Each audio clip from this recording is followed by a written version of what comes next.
Justice à présent, encore une nouvelle demande d'assignation à résidence surveillée du député Edouard Monga Chouchou. Cette fois, c'est le programme multisectoriel de vulgarisation et de sensibilisation PEMVES en sigle qu'il a fait lundi au cours d'un point de presse. Cette structure soulève comme argument son âge, son état de santé qui se détériore. En réaction, le mouvement citoyen Bis au peuple dit être contre cette proposition.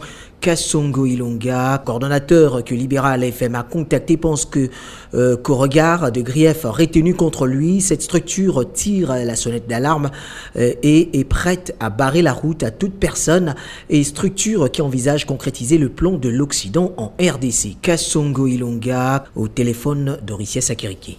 Nous sommes contre cette proposition de mettre en résidence surveillée Monsieur Monga Chouchou au regard, n'est-ce pas, des révélations que nous avons tous su et que nous voyons, n'est-ce pas, depuis le déroulement de son procès. Ici, je pars tirer l'alarme et fait appel à la conscience de nos dirigeants de bien surveiller la structure qui demande son assignation en résidence surveillée. Le pays est hautement infiltré, et non seulement au niveau institutionnel, mais aussi au niveau des organisations de la société civile qui font office de satellites de certains lobbies et de certains plans étrangers voulant balkaniser la République démocratique du Congo. En tant que nationalistes, c'est depuis 2019 que nous ne cessons de dénoncer ces structures qui ne font qu'agir dans l'objectif de déstabiliser les institutions et aussi faciliter des plans occidentaux et aussi des plans